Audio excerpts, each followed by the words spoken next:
بسم اللہ الرحمن الرحیم۔ السلام علیکم۔ ہم اقرار کرتے ہیں کہ تمام تعریفوں کا مالک اللہ رب العزت ہے، جو تمام جہانوں کا خالق، مالک و رازق ہے، اور کروڑوں درود و سلام وجہ تخلیق کائنات جان رحمت حضرت محمد مصطفیٰ صلی اللہ علیہ وآلہ وسلم پر۔ اللہ پاک آپ سب کو ہمیشہ اپنے کرم کے سائے میں رکھے۔ دوستو، آج کی ویڈیو میں ہم تذکرہ کریں گے حضرت ادریس علیہ السلام کا۔ آپ کس کی اولاد میں سے تھے؟ آپ کے اوصاف و خوبیاں کیا تھیں؟ آپ کی موت کے وقت کا واقعہ کیا ہے؟ ان سب سوالات کی تفصیلی جواب آپ کو بتائیں گے۔ ویڈیو بہت معلوماتی ہونے والی ہے، اس لیے ویڈیو کو مکمل دیکھیے گا۔ دوستو، حضرت آدم علیہ السلام اور حضرت حوا کو اللہ تعالیٰ نے نافرمانی کی وجہ سے جنت سے نکالا اور زمین پر اتارا۔ آپ علیہ السلام کے دو بیٹے، جس میں سے ایک کا نام حابیل اور دوسرے کا نام قابیل تھا۔ حابیل بہت رحم دل طبیعت کا مالک تھا، جبکہ قابیل ایک سخت طبیعت کا مالک تھا۔ قابیل نے حابیل کو قتل کر کے پہاڑوں پر رہنا شروع کیا۔ حابیل کے قتل کے 5 سال بعد حضرت شیث علیہ السلام پیدا ہوئے، جو بہت نرم دل تھے۔ وہ اپنے خاندان کے ساتھ نرم زمین پر رہتے تھے اور اپنی قوم میں تبلیغ کیا کرتے تھے۔ دوستو، قرآن مجید کی 2 سورتوں میں حضرت ادریس علیہ السلام کا ذکر آیا ہے۔ سورہ مریم کی آیت نمبر 55 میں خدا نے آپ کو سچا نبی کہا ہے۔ سورہ الانبیاء آیت نمبر 85-86 میں اسماعیل علیہ السلام اور ذوالکفل علیہ السلام کے ساتھ آپ کو بھی صبر والا اور نیک بخت کہا گیا ہے۔ بائبل کے مطابق آپ کا نام ذوق تھا اور آپ یارد کے بیٹے تھے۔ آپ نے 362 برس کی عمر پائی اور پھر میں جسم خاکی آسمان پر اٹھا لیے گئے۔ حضرت ادریس کی شخصیت، زمانے اور وطن کے بارے میں مورخین میں اختلاف ہے۔ آپ حضرت شیث کے بیٹے انوش کی نسل میں سے تھے۔ آپ کے والد کا نام یارد اور والدہ کا نام برکانہ تھا۔ آپ کی بیوی کا نام آدنہ تھا۔ آپ کا ایک بیٹا بھی تھا جس کا نام متشالک تھا۔ ادریس حنوک بن حضرت نوح کے پردادا بھی ہیں۔ آپ کا نسب یہ ہے: یارد بن محلل ایل بن قینان بن انوس بن شیث بن آدم۔ حضرت ادریس علیہ السلام اللہ تعالیٰ کے تیسرے نبی تھے، جو حضرت آدم اور حضرت شیث کے بعد نبوت کے جلیل القدر منصب پر فائز ہوئے۔ مورخین کے مطابق آپ کی ولادت بابل عراق یا مصر کے شہر منفیس یعنی منف میں ہوئی۔ آپ کا اصل نام اخنوق تھا، جبکہ قرآن کریم اور احادیث مبارکہ میں آپ کو ادریس کے نام سے پکارا گیا ہے۔ روایات کے مطابق حضرت ادریس نے دنیا میں لوگوں کو سب سے پہلے لکھنے، پڑھنے اور تعلیم حاصل کرنے کا درس دیا، بلکہ اپنی زندگی کا بیشتر حصہ اسی درس و تبلیغ میں صرف کیا۔ چنانچہ لوگ آپ کو ادریس یعنی درس دینے والا کہہ کر پکارنے لگے۔ آپ کا حضرت شیث کی 5ویں پشت سے تعلق تھا۔ حضرت شیث کا انتقال ہوا تو کچھ عرصے بعد ان کے پیروکار بہت محدود تعداد میں رہ گئے۔ قابیل کی اولاد نے کفر و شرک، بدکاری و بے حیائی کا بازار گرم کر رکھا تھا۔ زناکاری اور شراب نوشی عام تھی۔ پاکیزہ رشتوں کی پہچان ناپید ہو چکی تھی۔ بتوں کی پوجا اور آگ کی پرستش ہو رہی تھی۔ گویا دنیا پر شیطان اور اس کے حواریوں کا راج تھا۔ حضرت آدم اور حضرت شیث کی قائم کردہ شرعی حدود اور احکامات الہی کو پامال کیا جا رہا تھا، اور یہی وہ وقت تھا کہ جب اللہ جل شانہ نے اس بگڑی قوم میں ایک نبی مبعوث کرنے کا فیصلہ کیا اور اس عظیم منصب کے لیے حضرت شیث کی نسل سے حضرت ادریس کا انتخاب فرمایا۔ حضرت ادریس میں وہ تمام خوبیاں بدرجہ اتم موجود تھیں جو اللہ کے نبی میں ہونی چاہیے۔ آپ حضرت آدم علیہ السلام کے دین کے پیروکار، نہایت عبادت گزار، متقی، پرہیزگار اور انتہائی سچے انسان تھے۔ آپ حضرت آدم کے 500 سال بعد اس دنیا میں تشریف لائے۔ آپ سے پہلے حضرت شیث علیہ السلام نبوت کے منصب پر سرفراز تھے۔ نبوت ملنے سے پہلے آپ شیث علیہ السلام کے دین کو مانتے تھے۔ آپ پر 30 صحیفے نازل ہوئے۔ آپ کے دور میں انسان جہالت اور بے ادبی میں اتنے گر گئے تھے کہ لوگ اللہ کو چھوڑ کر آگ کی عبادت کرنے لگے تھے۔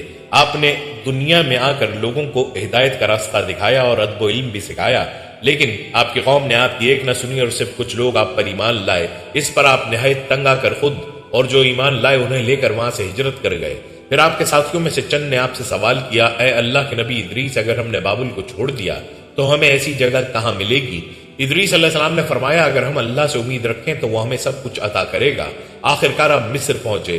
اس دور میں مصر ایک خوبصورت جگہ تھی۔ آپ نے وہاں پہنچتے ہی اللہ کا شکر ادا کرتے ہوئے سبحان اللہ کہا اور آپ وہیں رہنے لگے، وہاں اپنا علم پھیلایا۔ آپ وہ پہلے انسان تھے جس نے قلم کے ذریعے لکھا اور لوگوں کو بھی سکھایا۔ پھر آپ نے ان لوگوں کے ساتھ مل کر جو ایمان لے آئے تھے، بابل میں برائی اور برے لوگوں کے ساتھ جنگ کی اور فتح یاب ہوئے اور دنیا سے ایک دفعہ برائی کا نام و نشان مٹا دیا۔ دوستو، آپ کو بتاتے چلیں گے ادریس علیہ السلام کو ادریس کیوں کہا جاتا تھا۔ آپ کا اصل نام اخنو یا حنوک تھا۔ آپ کا لقب ادریس ہے۔ آپ کو یہ لقب اس لیے ملا کیونکہ دنیا میں آپ نے سب سے پہلے لوگوں کو لکھنے پڑھنے کا درس دیا۔ اسی بنا پر لوگ آپ کو ادریس یعنی درس دینے والا کہہ کر پکارنے لگے۔ قرآن مجید میں آپ کا ذکر 2 مرتبہ آیا ہے۔ پہلا ذکر سورہ الانبیاء آیت 85 اور دوسرا سورہ مریم آیت 56 تا 57 میں آیا ہے۔ ترجمہ: اور اسماعیل اور ادریس اور ذوالکفل کو یہ سب صبر کرنے والے تھے۔ اور کتاب میں ادریس کا ذکر کر بے شک وہ سچا نبی تھا اور ہم نے اسے بلند مرتبے پر پہنچایا۔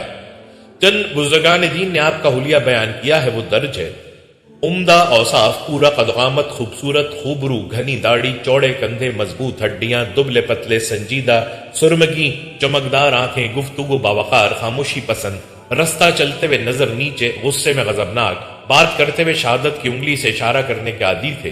نبوت کے منصب پر فائز ہوتے ہی آپ نے اپنی قوم کے بھٹکے ہوئے لوگوں میں واعظ و تبلیغ کا کام شروع کر دیا، لیکن راہ ہدایت کا درس اور نیکی کی باتیں ان لوگوں کو بہت ناگوار گزرتی، چنانچہ وہ آپ کے دشمن ہو گئے۔ آپ اور آپ کے پیروکاروں کو طرح طرح سے اذیتیں دینے لگے، یہاں تک کہ آپ نے ان کی ایذا رسانیوں سے تنگا کر بابل سے ہجرت کا ارادہ کر لیا اور اپنے پیروکاروں کو اپنے اس فیصلے سے مطلع فرمایا۔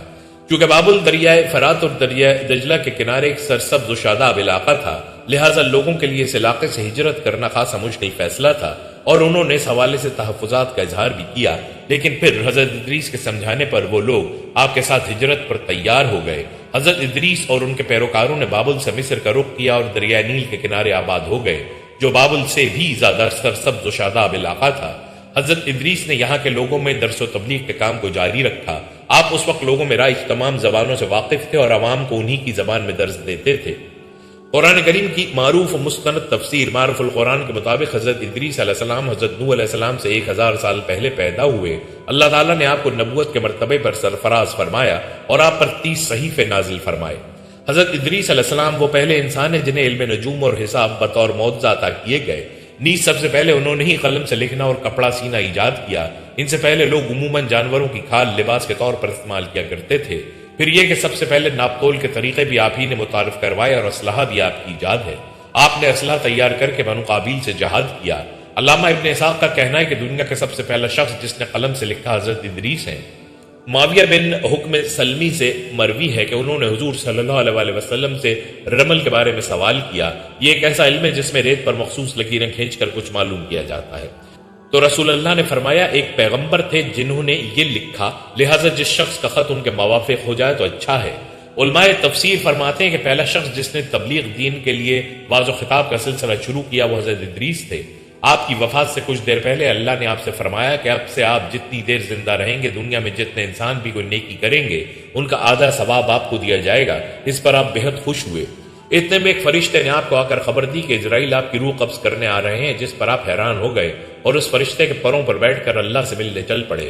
آپ نے پہلا، دوسرا اور تیسرا آسمان پار کر لیا اور جب چوتھے آسمان پر پہنچے تو وہاں آپ کو اسرائیل ملے۔ آپ نے اپنے اللہ سے اور زندگی مانگی جس پر اللہ نے نہ کہا، پھر آپ اتنی زندگی پر ہی راضی ہو گئے اور پھر حضرت اسرائیل نے آپ سے آپ کی روح قبض کرنے کی اجازت لی۔ ادریس علیہ السلام نے اسرائیل کو اجازت نہ دیتے ہوئے اللہ سے دعا کی کہ آپ کی روح اسرائیل کے بجائے اللہ خود قبض کرے۔ پھر اللہ نے خود ادریس کی روح قبض کی اور آپ کی خواہش پوری کی۔ آپ نے 365 سال کی عمر پائی۔ ہلال بن سیار کہتے ہیں کہ حضرت ابن عباس نے حضرت کعب سے پوچھا کہ قرآن پاک کی اس آیت اور ہم نے ان کو اونچی جگہ اٹھا لیا کا کیا مطلب ہے؟ تو حضرت کعب نے فرمایا اللہ عز و جل نے حضرت ادریس کی طرف وحی بھیجی کہ میں تمہیں ہر روز تمام بنی آدم کے اعمال کے برابر درجات دیتا ہوں۔ اس سے مراد اس زمانے کے تمام بنی آدم ہے۔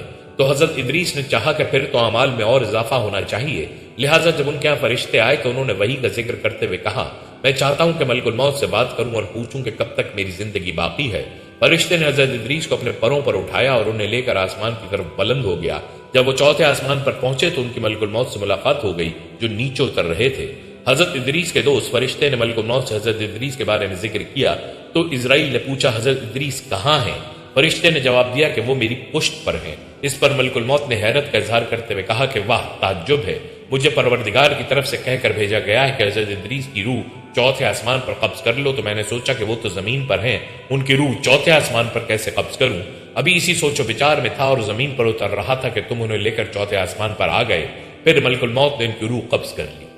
ابن ابی حاتم نے بھی اس آیت کی تفسیر کے ذیل میں اس حدیث کو ذکر کرتے ہوئے یہ اضافہ کیا ہے کہ حضرت ادریس نے فرشتے سے کہا ملک الموت سے میرے بارے میں سوال کرو کہ میری عمر کتنی باقی رہ گئی ہے، جبکہ حضرت ادریس فرشتے کے ساتھ ہی تھے۔ فرشتے کے سوال پر ملک الموت نے کہا جب تک میں انہیں دیکھ نہ لوں اس وقت تک کچھ نہیں بتا سکتا۔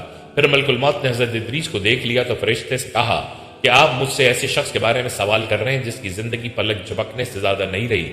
پھر فرشتے نے پر کے نیچے حضرت ادریس کو دیکھا تو ان کی وفات ہو چکی تھی۔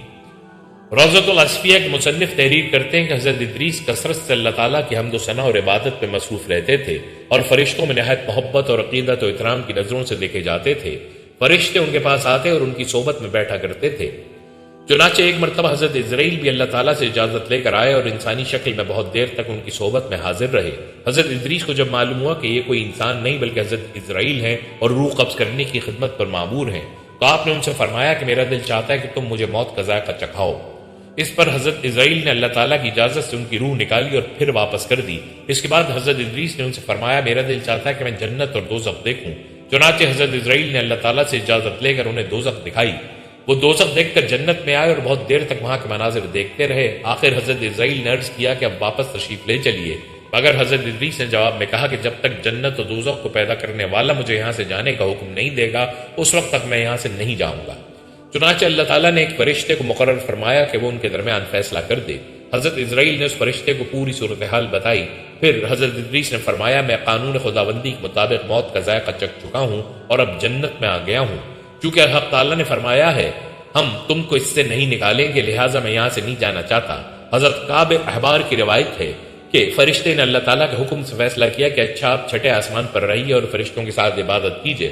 چنانچہ حضرت ادریس علیہ السلام چھٹے آسمان پر فرشتوں کے ساتھ عبادت میں مشغول رہتے ہیں۔ واللہ عالم۔ اس سلسلے میں متفق علیہ حدیث یہ ہے کہ حضرت ادریس چوتھے آسمان پر ہیں۔ مجاہد اور دیگر بہت سے علماء کرام کا یہی قول ہے۔ حضرت ظاہری نے بھی حضرت انس سے مروی معراج کی حدیث نقل کی ہے کہ جب نبی کریم صلی اللہ علیہ وسلم معراج کی رات چوتھے آسمان پر پہنچے تو وہاں آپ صلی اللہ علیہ وسلم کی ملاقات حضرت ادریس سے ہوئی، جنہوں نے حضور صلی اللہ علیہ وسلم کو دیکھ کر فرمایا مرحبا صالح بھائی اور صالح نبی۔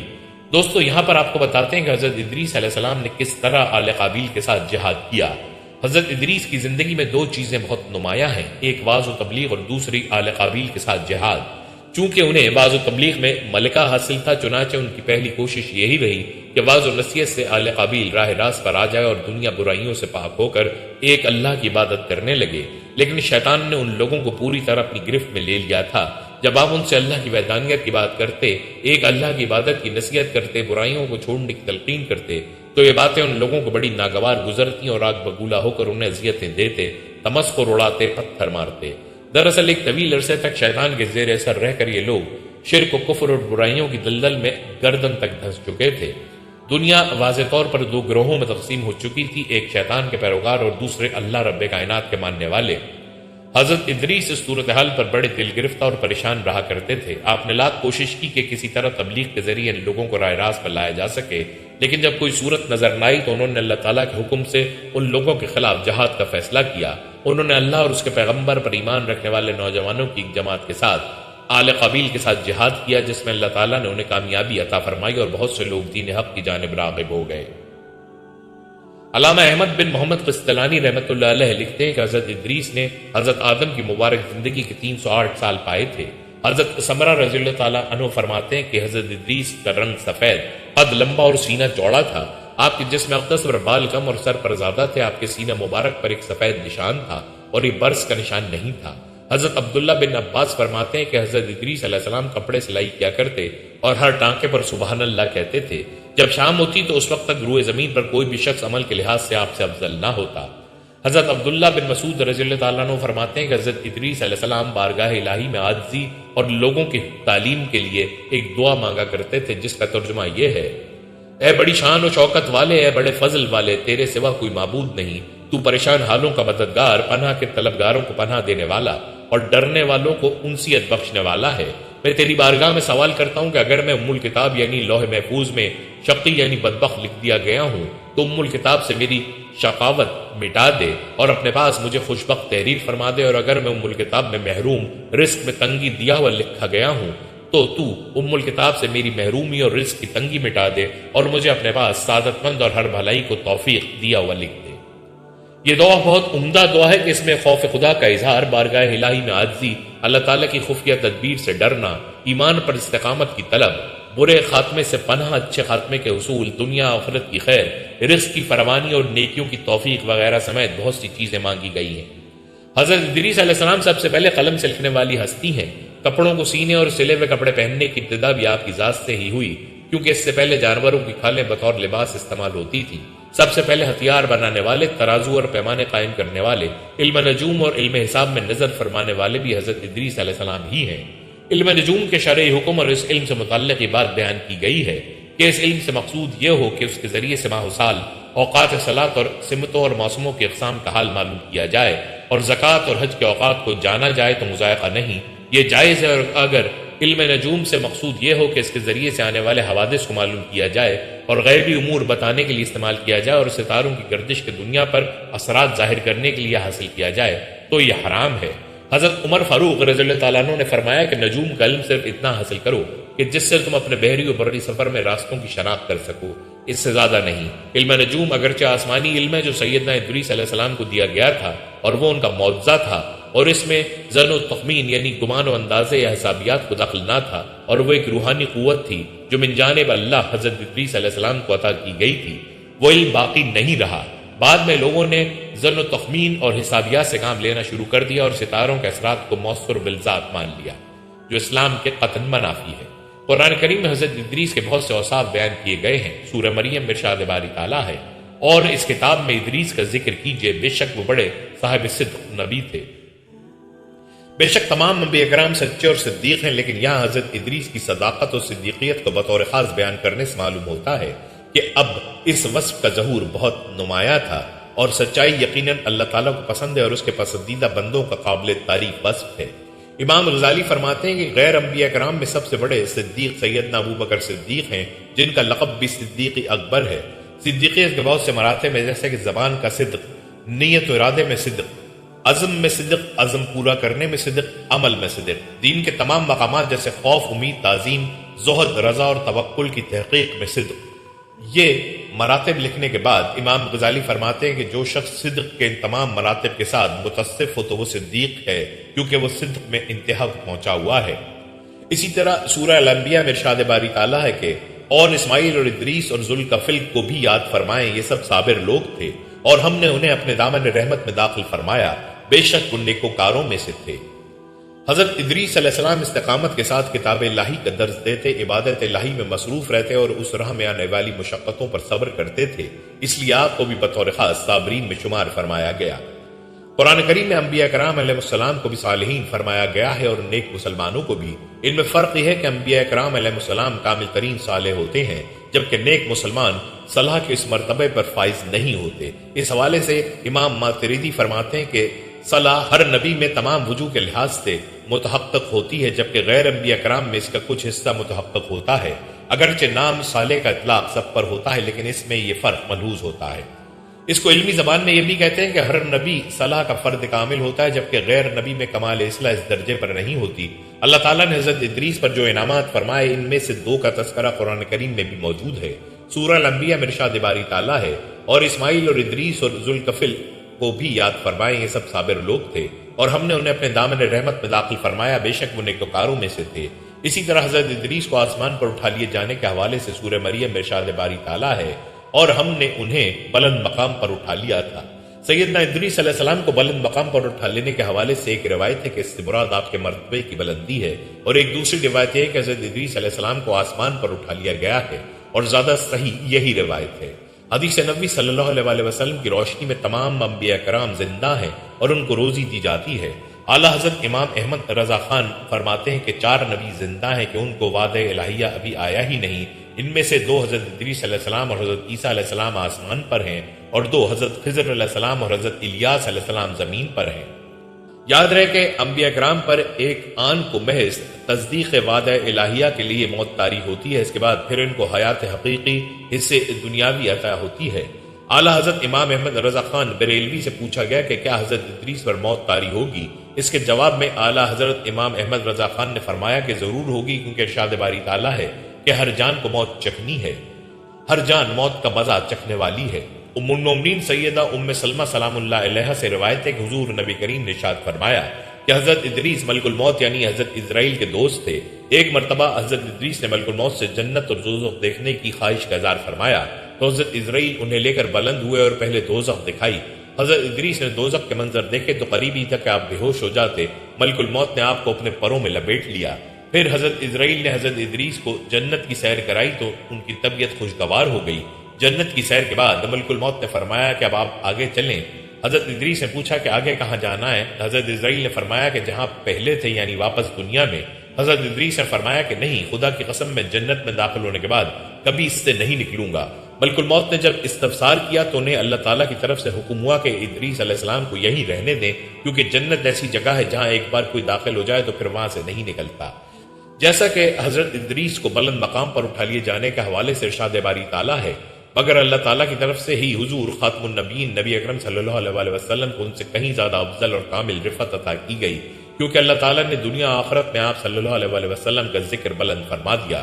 سورہ علم نشرح میں ارشاد باری تعالیٰ ہے، اور ہم نے آپ کی خاطر آپ کا ذکر اپنے ذکر کے ساتھ ملا کر دنیا و آخرت میں ہر جگہ بلند فرما دیا۔ اسی طرح کوئی خطیب اور کوئی بھی نمازی ایسا نہیں جو یہ ندا نہ دیتا ہو، اشہد ان لا الہ الا اللہ و اشہد ان محمد رسول اللہ۔ یوں اللہ تعالیٰ نے زمین کے مشرق و مغرب میں حضور نبی کریم کے نام مبارک کو اپنے نام کے ساتھ ملا دیا۔ حضرت ابو ذر غفاری رضی اللہ تعالیٰ عنہ سے مروی ہے کہ حضور نبی کریم نے ارشاد فرمایا کہ سب سے پہلے جس نے قلم سے لکھا وہ حضرت ادریس علیہ السلام ہے۔ حضرت عبداللہ بن عمر رضی اللہ تعالیٰ عنہ سے روایت ہے کہ حضور نبی کریم نے ارشاد فرمایا کہ علم کو قید کر لو۔ میں نے عرض کی کہ یا رسول اللہ اسے قید کرنا کیا ہے؟ حضور نبی کریم نے فرمایا کہ اسے لکھ لینا۔ واقعہ معراج بیان کرتے ہوئے حضور نبی کریم نے ارشاد فرمایا کہ پھر مجھے اوپر لے گئے، حتیٰ کہ چوتھے آسمان پر پہنچے، دروازہ کھلوایا گیا، کہا گیا کون ہے؟ فرمایا میں جبرائیل ہوں۔ پوچھا گیا آپ کے ساتھ کون ہے؟ جواب دیا محمد مصطفیٰ صلی اللہ علیہ وسلم۔ پھر سوال ہوا کیا انہیں بلایا گیا ہے؟ فرمایا جی ہاں۔ کہا گیا خوش آمدید، کتنا اچھا ہے آپ کا آنا۔ پھر دروازہ کھولا گیا، جب ہم اندر داخل ہوئے تو وہاں حضرت ادریس تھے۔ جبرائیل علیہ السلام نے عرض کی کہ حضرت ادریس علیہ السلام ہے، آپ انہیں سلام کریں۔ میں نے انہیں سلام کیا، انہوں نے جواب دیا اور کہا خوش آمدید اے ساحل بھائی، ساحل نبی۔ دوستو آپ کو بتاتے چلیں کہ حضرت ادریس کے نام، نسب اور زمانے کے متعلق مورخین میں سخت اختلاف ہے، اور تمام اختلافی وجوہ کو سامنے رکھنے کے بعد بھی کوئی فیصلہ کن یا کم از کم راجح رائے نہیں قائم کی جا سکتی۔ وجہ یہ ہے کہ قرآن عزیز نے تو اپنے مقصد رشد و ہدایت کے پیش نظر تاریخی بحث سے جدا ہو کر صرف ان کی نبوت، رفعت، مرتبت اور ان کی صفات عالیہ کا ذکر کیا ہے، اور اسی طرح حدیثی روایات بھی اس سے آگے نہیں جاتی۔ اس لیے اس سلسلے میں جو کچھ بھی ہے وہ اسرائیلی روایات ہیں، اور وہ بھی تضاد و اختلاف سے معمور۔ ایک جماعت کہتی ہے کہ وہ نوح علیہ السلام کے جد امجد ہیں اور ان کا نام اخنوخ ہے، اور ادریس لقب ہے، یا عربی زبان میں ادریس اور عبرانی سریانی میں ان کا نام اخنوخ ہے، اور ان کا نسب نامہ یہ ہے خنوخ یا اخنوخ بن یرد بن بہلائل بن قینن بن انوش بن شیز بن آدم۔ ابن اسحاق کا رجحان اسی جانب ہے، اور دوسری جماعت کا خیال ہے کہ وہ انبیاء بنی اسرائیل میں سے ہیں، اور الیاس و ادریس ایک ہی ہستی کے نام اور لقب ہیں۔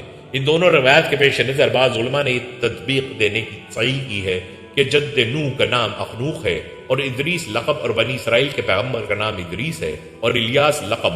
مگر یہ رائے بے سند اور بے دلیل ہے، بلکہ قرآن عزیز کا الیاس اور ادریس کو جدا جدا بیان کرنا شاید اس کو متحمل نہ ہو سکے۔ صحیح ابن حبان میں روایت ہے کہ حضرت ادریس پہلے شخص ہیں جنہوں نے قلم استعمال کیا۔ ایک حدیث میں ہے کہ نبی اکرم سے کسی نے رمل کے خطوط کے متعلق سوال کیا تو آپ نے فرمایا کہ یہ علم ایک نبی کو دیا گیا تھا، پس اگر کسی شخص کے نقوش اس کے مطابق آ جاتے ہیں تو نشانہ صحیح بیٹھ جاتا ہے، ورنہ نہیں۔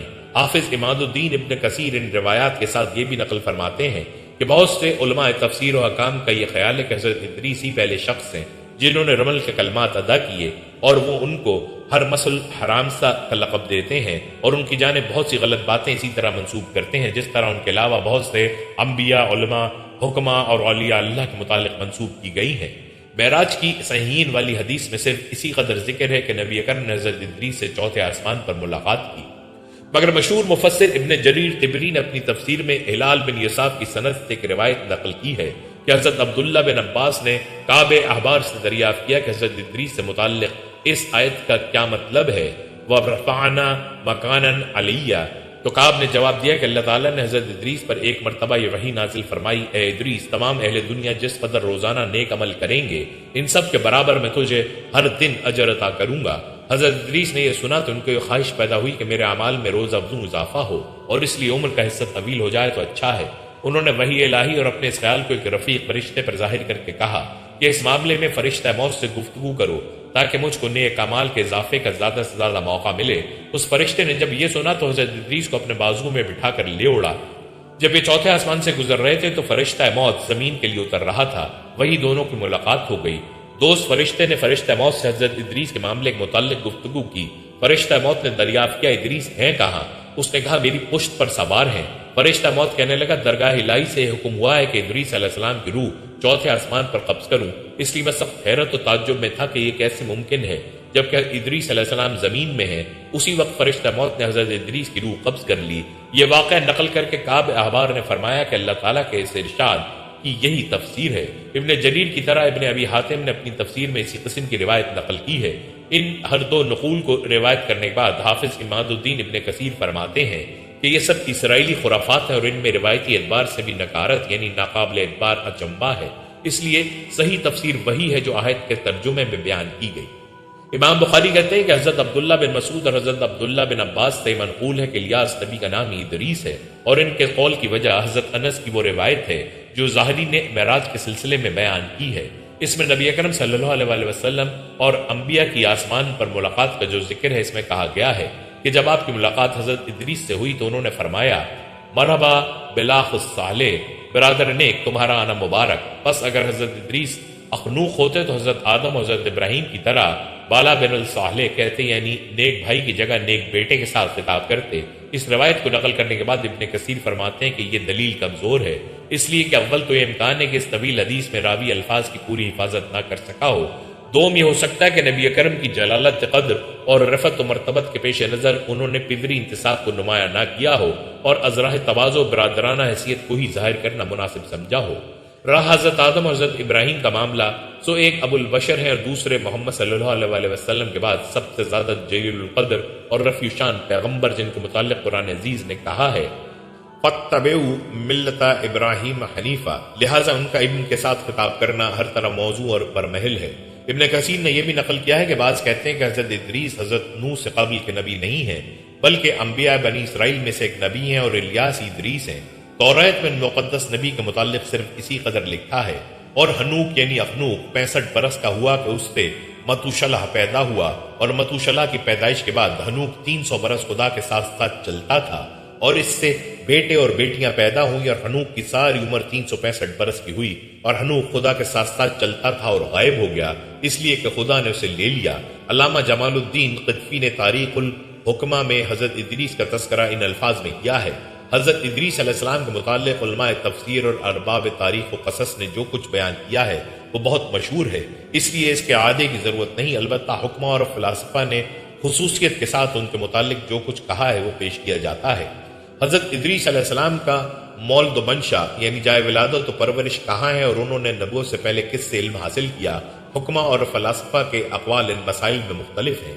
ایک فرقے کی رائے ہے کہ ان کا نام ہرمس الحرامسا ہے اور مصر کے قریہ منف میں پیدا ہوئے۔ یونانی ہرمس کو ارمیس کہتے ہیں، ارمیس کے معنی عطارد کے ہیں۔ ارمیس یا ہرمیس یونان کا ایک مشہور منجم اور ماہر فلکیات حکیم تھا، اس لیے اس کو ارمیس یعنی عطارد کہتے تھے۔ یونانی غلطی سے ادریس اور ارمیس کو ایک ہی شخص تسلیم کرتے ہیں، حالانکہ ایک ایسی فاش غلطی ہے جس کے لیے کسی دلیل کی ضرورت نہیں ہے۔ اور دوسری جماعت کا خیال ہے کہ ان کا نام یونانی میں ترمیس، عبرانی میں خنوق اور عربی میں اخنوق ہے، اور قرآن عزیز میں ان کو اللہ تعالیٰ نے ادریس کہا ہے۔ یہی جماعت کہتی ہے کہ ان کے استاد کا نام غوثہ زیمون یا الغوثہ زیمون مصری ہے۔ وہ غوثہ زیمون کے متعلق اس سے زیادہ اور کچھ نہیں بتاتے کہ وہ یونان یا مصر کے انبیاء میں سے ایک نبی ہیں، اور یہ جماعت ان کو اور ین دوم اور حضرت ادریس کو اور ین سوم کا لقب دیتی ہے، اور غوثہ زیمون کے معنی سعد اور بہت نیک بخت ہیں۔ وہ یہ بھی کہتے ہیں کہ حرم نے مصر سے نکل کر اقطاع عالم کی سیر کی ہے اور تمام دنیا کو چھان ڈالا، اور جب مصر واپس آئے تو اللہ تعالیٰ نے ان کو 82 سال کی عمر میں اپنی جانب اٹھا لیا۔ ایک تیسری جماعت یہ کہتی ہے کہ ادریس بابل میں پیدا ہوئے اور وہیں نشو و نما پائی، اور اوائل عمر میں انہوں نے حضرت شیس بن آدم سے علم حاصل کیا۔ علم کلام کے مشہور عالم علامہ شہرستانی کہتے ہیں کہ اقصی زیمون حضرت شیس ہی کا نام ہے۔ بہرحال جب حضرت ادریس سن شعور کو پہنچے تو اللہ تعالیٰ نے ان کو نبوت سے سرفراز فرمایا، تب انہوں نے شریر اور مفسدوں کو راہ ہدایت کی تبلیغ شروع کی، مگر مفسدوں نے ان کی ایک نہ سنی اور حضرت آدم و شیس کی شریعت کے مخالف ہی رہے۔ البتہ ایک چھوٹی سی جماعت ضرور مشرف با اسلام ہو گئی۔ حضرت ادریس نے جب یہ رنگ دیکھا تو وہاں سے ہجرت کا ارادہ کیا اور اپنے پیرووں کو بھی ہجرت کی تلقین فرمائی۔ پیروان ادریس نے جب یہ سنا تو ان کو ترک وطن بہت شاق گزرا اور کہنے لگے کہ بابل کے معنی نہر کے، اور چونکہ بابل دجلہ فرات کی نہروں سے سرسبز و شاداب تھا اس لیے اسی نام سے موسوم ہوا۔ یہ عراق کا مشہور شہر تھا جو فنا ہو گیا۔ تو انہوں نے کہا کہ بابل جیسا وطن ہم کو کہاں نصیب ہو سکتا ہے۔ حضرت ادریس نے تسلی دیتے ہوئے فرمایا کہ اگر تم یہ تکلیف اللہ کی راہ میں اٹھاتے ہو تو اس کی رحمت وسیع اور اس کا نعم البدل ضرور عطا کرے گی، بس ہمت نہ ہارو اور خدا کے حکم کے سامنے سر نیاز جھکا دو۔ مسلمانوں کی رضامندی کے بعد حضرت ادریس اور ان کی جماعت مصر کی جانب ہجرت کر گئی۔ جماعت نے جب نیل کی روانی اور اس کی سرزمین کی شادابی دیکھی تو بہت خوش ہوئی، اور حضرت ادریس نے یہ دیکھ کر اپنی جماعت سے فرمایا، بابلیون کے معنی میں مختلف اقوال ہیں، مثلا تمہاری طرح کی نہر مبارک نہر، مگر سب سے بہتر قول یہ ہے کہ یون سریانی میں تفضیل کی علامت ہے اور معنی ہے بڑی نہر۔ تمہارے بابل کی طرح شاداب مقام اور ایک بہترین جگہ منتخب کر کے نیل کے کنارے بس گئے۔ حضرت ادریس کے جملے بابلیون نے ایسی شہرت پائی کہ عرب کے علاوہ قدیم اقوام اس سرزمین کو بابلیون ہی کہنے لگے۔ البتہ عرب نے اس کا نام مصر بتایا اور اس کی وجہ تسمیہ یہ سنائی کہ طوفان نوح کے بعد یہ مصر بنہام کی نسل کا مسکن و موطن بنا ہے۔ حضرت ادریس علیہ السلام اور ان کی پیرو جماعت نے جب مصر میں سکونت اختیار کر لی تو یہاں بھی انہوں نے پیغام الہی اور امر بالمعروف اور نہی عن المنکر کا فرض انجام دینا شروع کر دیا۔ کہا جاتا ہے کہ ان کے زمانے میں 72 زبانیں بولی جاتی تھیں اور خدا تعالیٰ کی عطا و بخشش سے یہ وقت کی تمام زبانوں کے زبان دان تھے اور ہر ایک جماعت کو اسی کی زبان میں تبلیغ فرمایا کرتے تھے۔ حضرت ادریس نے دین الہی کے پیغام کے علاوہ سیاست، مدن، شہری زندگی اور بودمان کے متمدن طریقوں کی بھی تعلیم و تلقین کی، اور اس کے لیے انہوں نے ہر ایک فرقہ و جماعت سے طلبہ جمع کیے اور ان کو مدنی سیاست اور اس کے اصول و قواعد سکھائے۔ جب یہ طلبہ کامل و ماہر بن کر اپنے قبائل کی طرف لوٹے تو انہوں نے شہر اور بستیاں آباد کی جن کو مدنی اصول پر بسایا۔ ان شہروں کی تعداد کم و بیش 200 کے قریب تھی، جن میں سب سے چھوٹا شہر روحا تھا۔ حضرت ادریس نے ان طلبہ کو دوسرے علوم کی بھی تعلیم دی جس میں علم حکمت اور علم نجوم جیسے علوم بھی شامل ہیں۔ حضرت ادریس علیہ السلام پہلی ہستی ہیں جنہوں نے علم حکمت و نجوم کی ابتدا کی، اس لیے کہ اللہ تعالیٰ نے ان کو افلاک اور ان کی ترکیب، کواکب اور ان کے اجتماع و افتراق کے نکات اور ان کی باہم کشش کے رموز اور اسرار کی تعلیم دی اور ان کو علم عدد و حساب کا عالم بنایا۔ اور اگر اس پیغمبر خدا کے ذریعے ان علوم کا اکتشاف نہ ہوتا تو انسانی طبائع کی وہاں تک رسائی مشکل تھی۔ انہوں نے مختلف گروہوں اور امتوں کے لیے ان کے مناسب حال، قوانین و قواعد مقرر فرمائے اور اقتاء عالم کو 4 حصوں میں منقسم کر کے ہر ربع کے لیے ایک حاکم مقرر کیا جو اس حصہ زمین کی سیاست و ملکیت کا ذمہ دار قرار پایا، اور ان چاروں کے لیے ضروری قرار دیا کہ ان تمام قوانین سے مقدم شریعت کا وہ قانون رہے گا جس کی تعلیم وحی الہی کے ذریعے میں نے تم کو دی ہے۔ اس سلسلے کے سب سے پہلے 4 بادشاہوں کے نام حسب ذیل ہیں: الاوس بمائنی رحیم، زوس استقلیبوس، زوس امون یا الاوس امون یا بسیلوخس۔ خدا کی ہستی اور اس کی توحید پر ایمان لانا، صرف خالق کائنات کی پرستش کرنا، آخرت کے عذاب سے رستگاری کے لیے اعمال صالحہ کو ڈھال بنانا، دنیا سے بے التفاتی اور تمام امور میں عدل و انصاف کو پیش نظر رکھنا اور مقررہ طریقے پر عبادت الہی ادا کرنا اور ایام بیس کے روزے رکھنا، دشمنان اسلام سے جہاد کرنا، زکوٰۃ ادا کرنا، طہارت و نظافت سے رہنا، خصوصیت کے ساتھ جنابت، کتے اور سور سے اجتناب کرنا، ہر نشاور شے سے پرہیز کرنا ان کی تعلیم کا لب لباب ہے۔ انہوں نے اپنے پیرووں کے لیے بحکم الہی سال میں چند دن عید کے مقرر فرمائے اور چند مخصوص اوقات میں نظر اور قربانی دینا فرض قرار دیا۔ ان میں سے بعض روت ہلال پر ادا کی جاتی ہیں اور بعض اس وقت جب کہ سورج کسی برج میں داخل ہونے لگا ہو، اور بعض جگہ سیارے اپنے بیوت و برج شرف میں داخل ہوں اور بعض سیارے بعض سیاروں کے مقابل آ جائیں۔ اللہ تعالیٰ کے سامنے نظر و قربانی پیش کرنے کے لیے ان کے ہاں 3 چیزیں اہمیت رکھتی تھیں: خوشبوؤں کی دھونی، جانوروں کی قربانی اور شراب۔ ان کے علاوہ میووں، پھلوں اور پھولوں وغیرہ میں سے موسم کی پہلی چیز کی نظر ضروری تھی، اور میووں میں سے سیب کو، اناج میں سے گیہوں کو اور پھولوں میں سے گلاب کو ترجیح حاصل تھی۔ حضرت ادریس نے اپنی امت کو یہ بھی بتایا کہ میری طرح اس عالم کی دینی و دنیاوی اصطلاح کے لیے بہت سے انبیاء تشریف لائیں گے اور ان کی نمایاں خصوصیات یہ ہوں گی: وہ ہر ایک بری بات سے بری اور پاک ہوں گے، قابل ستائش اور فضائل میں کامل ہوں گے، زمین و آسمان کے احوال سے اور ان امور سے کہ جن میں کائنات کے لیے شفا ہے یا مرض، وحی الہی کے ذریعے اس طرح واقف ہوں گے کہ کوئی سائل تشنا کام نہ رہے گا، وہ مستجاب الدعوات ہوں گے اور ان کے مذہب کی دعوت کا خلاصہ اصلاح کائنات ہوگا۔ جب حضرت ادریس خدا کی زمین کے مالک بنا دیے گئے تو انہوں نے علم و عمل کے اعتبار سے اللہ کی مخلوق کو 3 طبقات میں تقسیم کر دیا: کاہن، بادشاہ اور ریت، اور حسب ترتیب ان کے مراتب مقرر فرمائے۔ کاہن سب سے پہلا اور بلند درجہ قرار پایا اس لیے کہ وہ خدا تعالیٰ کے سامنے اپنے نفس کے علاوہ بادشاہ اور ریت کے معاملات میں بھی جواب دہ ہے، اور بادشاہ کا دوسرا درجہ رکھا گیا اس لیے کہ وہ اپنے نفس اور امور مملکت کے متعلق جواب دہ ہے، اور ریت صرف اپنے نفس ہی کے لیے جواب دہ ہے، اس لیے وہ تیسرے طبقے میں شامل ہے، لیکن یہ طبقات فرائض کے اعتبار سے تھے، نہ کہ نسل و خاندان کے امتیازات کے لحاظ سے۔ بہرحال حضرت ادریس علیہ السلام رفع اللہ تک انہی قوانین شریعت و سیاست کی تبلیغ فرماتے رہے۔ مذکورہ بالا 4 بادشاہوں میں اسقلیبوس بہت پختہ عزم و ارادے کا بادشاہ تھا۔ اس نے حضرت ادریس کے کلمات کی حفاظت اور قوانین شریعت کی نگہداشت خوب کی، اور حضرت ادریس کے اٹھا لیے جانے پر بے حد حزن و ملال کا اظہار کیا اور ہیکلوں میں ان کی اور ان کے رفع کی حالت کی تصاویر بنوائی۔ اسقلیبوس اس خطے پر حکومت کرتا تھا جو طوفان نوح کے بعد خطہ یونان کہلایا۔ یونانیوں نے طوفان کی دباکاریوں سے بچے ہوئے ٹوٹے پھوٹے ہیکلوں میں جب حضرت ادریس علیہ السلام کے مجسمے اور ان کے رفع کی تصویر کو دیکھا اور ساتھ ہی اسقلیبوس کی عظمت اور ہیکلوں میں حکمت و فلسفے کی تدوین کا شورا سنا تو ان کو یہ غلط فہمی ہو گئی کہ اسقلیبوس ہی وہ ہستی ہے جس کا رفع ہوا، حالانکہ اس صریح غلطی ہے جو محض اٹکل و تخمین سے انہوں نے اختیار کی۔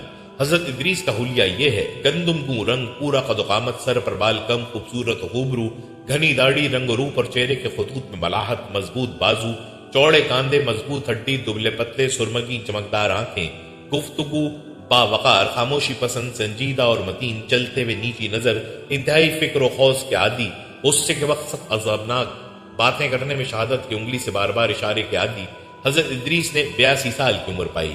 ان کی انگوٹھی پر یہ عبارت کنندہ تھی: اللہ پر ایمان کے ساتھ ساتھ صبر فتح مندی کا باعث ہے، اور کمر سے باندھنے والے پٹکے پر یہ تحریر تھا: حقیقی عیدیں اللہ کے فرائض کی حفاظت میں پوشیدہ ہیں اور دین کا کمال شریعت سے وابستہ ہے، اور مروت میں کمال دین کی تکمیل ہے۔ اور نماز جنازے کے وقت جو پٹکا باندھتے اس پر حسب ذیل جملے ثابت ہوتے: سعادت مند وہ ہے جو اپنے نفس کی نگرانی کرے اور پروردگار کے سامنے انسان کے شفیع اس کے اپنے نیک اعمال ہیں۔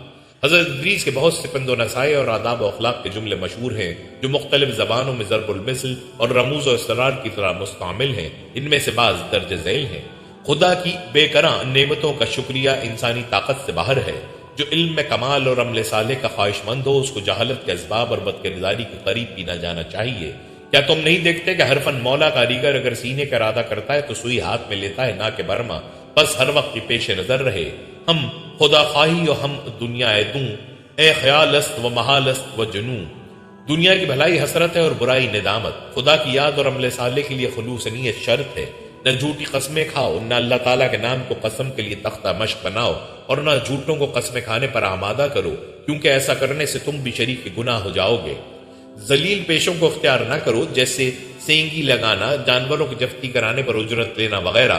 اپنے بادشاہوں کی جو پیغمبر کی جانب سے احکام شریعت کے نفاذ کے لیے مقرر کیے جاتے ہیں اطاعت کرو، اور اپنے بڑوں کے سامنے پست رہو، اور ہر وقت حمد الہی میں اپنی زبان کو تر رکھو۔ حکمت روح کی زندگی ہے، دوسروں کی خوش عیشی پر حسد نہ کرو، اس لیے کہ ان کی یہ مسرور زندگی چند روزہ ہے۔ جو ضروریات زندگی سے زیادہ کا طالب ہو وہ کبھی قانع نہ رہا۔ تاریخ الحکمہ میں حرم ثالث کے تذکرے میں یہ بھی بیان کیا گیا ہے کہ علماء کی ایک جماعت کا یہ عقیدہ ہے کہ طوفان نوح سے قبل دنیا میں جس قدر علوم شائع ہوئے ان سب کے معلم اول یہی حرم اول ہیں جو مصر کے حصہ اعلیٰ کے باشندے تھے، اور عبرانی حضرات ان کو خنوخ نبی مانتے ہیں جو اپنے نسب میں حضرت آدم کے پڑپوتے ہیں، یعنی خنوخ ادریس، یردبن مہلائل بن قنین بن انوش بن شیز بن آدم۔ ان کا یہ بھی دعویٰ ہے کہ فلسفے کی کتابوں میں جن علمی جواہر اور حرکات نجوم کا تذکرہ آیا ہے سب سے پہلے ان کا ذکر انہی کی زبان سے ہوا ہے۔ اللہ تعالیٰ کی عبادت کے لیے ہیکلوں کی تعمیر، علم طب کی ایجاد، ارضی و سماوی اشیاء کے متعلق موضوع قصائد کے ذریعے اظہار خیال بھی انہی کی اولیات میں سے ہیں، اور انہوں نے ہی سب سے پہلے طوفان کی اطلاع دے کر بندگان خدا کو ڈرایا اور بتایا کہ ان کو دکھایا گیا ہے کہ ایک آسمانی آفت ہے جو زمین کو پانی اور آگ میں لپیٹ رہی ہے۔ انہیں یہ دیکھ کر علوم کی بربادی اور صنعت و حرفت کی تباہی کا خوف ہوا، اور اس لیے انہوں نے مصر میں اہرام اور برابی بنائے اور ان میں تمام صنائع اور نو ایجاد آلات کی تصاویر بنوائیں، اور تمام علوم کے حقائق و اوصاف کو منقش کیا تاکہ علوم و صناعات تابد باقی رہیں اور فنا کا ہاتھ ان کو گزن نہ پہنچا سکے۔ فلسفر حکمت و فلسفے کی قدیم باتوں کی بعض باتوں سے قطع نظر ان بے سروپا باتوں کا یہ خلاصہ ہے جو حضرت ادریس کے متعلق افسانوی حیثیت میں گھڑا گیا ہے، جس کو نقل تسلیم کرتی ہے، نقل اس کی تائید میں ہے، بلکہ تحقیق اور صحیح علم تاریخ کے حقائق ان میں سے اکثر باتوں کے خرافات کو آج اس طرح ظاہر کر رہے ہیں جس کا انکار حقیقت کے انکار کے مرادف ہے۔ مثلا احرام و برابی کی تاریخ آج جدید اکتشافات کی بدولت ہمارے سامنے بے نقاب ہے، اور اہرام اور ان مقابر کی کھدائی نے علم نقوش اور صنائی کی تصویر کے بنانے والوں اور ان کے مختلف زمانوں میں مختلف مدارج کی ترقی دینے والوں کے نام، ان کے اجسام اور ان کے ذر و جواہر کے خزانوں اور مختلف زمانوں کی تحریروں اور رزق الخط کی ترکیبوں کو سامنے لا کر روز روشن کی طرح اشکارا کر دیا ہے۔ کہاں وہ حقیقتیں اور کہاں یہ دور اسکار باتیں؟ آج مینا، خوفو، منقرہ اور توتمن خامن وغیرہ بادشاہوں کے حالات سے کون آشنا نہیں ہے؟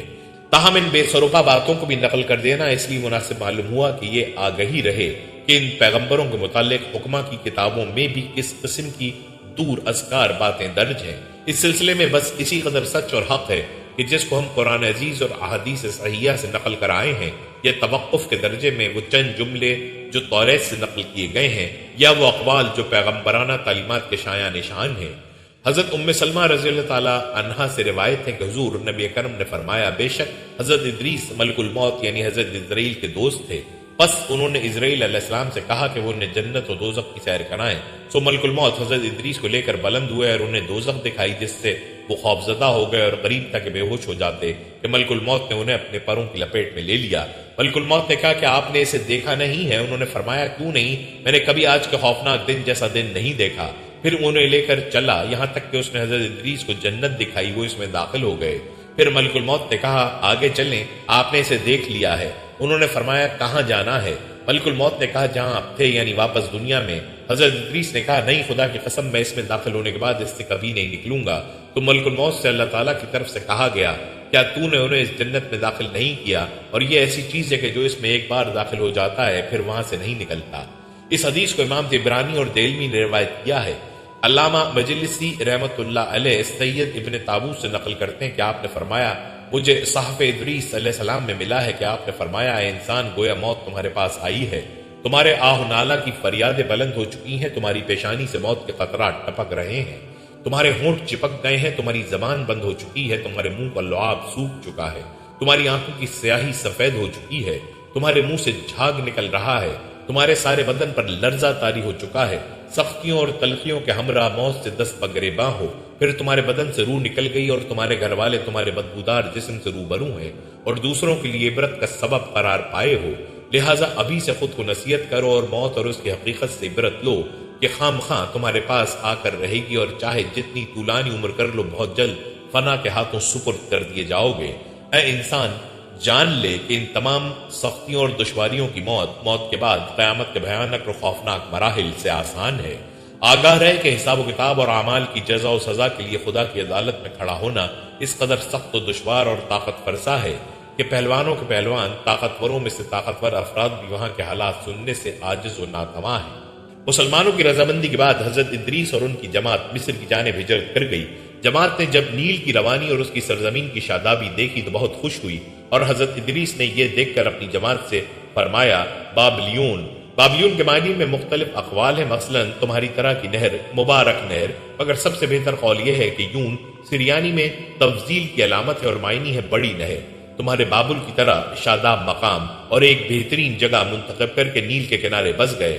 حضرت ادریس کے جملے بابلیون نے ایسی شہرت پائی کہ عرب کے علاوہ قدیم اقوام اس سرزمین کو بابلیون ہی کہنے لگے۔ البتہ عرب نے اس کا نام مصر بتایا اور اس کی وجہ تسمیہ یہ سنائی کہ طوفان نوح کے بعد یہ مصر بنہام کی نسل کا مسکن و موطن بنا ہے۔ حضرت ادریس علیہ السلام اور ان کی پیرو جماعت نے جب مصر میں سکونت اختیار کر لی تو یہاں بھی انہوں نے پیغام الہی اور امر بالمعروف اور نہی عن المنکر کا فرض انجام دینا شروع کر دیا۔ کہا جاتا ہے کہ ان کے زمانے میں 72 زبانیں بولی جاتی تھیں اور خدا تعالیٰ کی عطا و بخشش سے یہ وقت کی تمام زبانوں کے زبان دان تھے اور ہر ایک جماعت کو اسی کی زبان میں تبلیغ فرمایا کرتے تھے۔ حضرت ادریس نے دین الہی کے پیغام کے علاوہ سیاست، مدن، شہری زندگی اور بودمان کے متمدن طریقوں کی بھی تعلیم و تلقین کی، اور اس کے لیے انہوں نے ہر ایک فرقہ و جماعت سے طلبہ جمع کیے اور ان کو مدنی سیاست اور اس کے اصول و قواعد سکھائے۔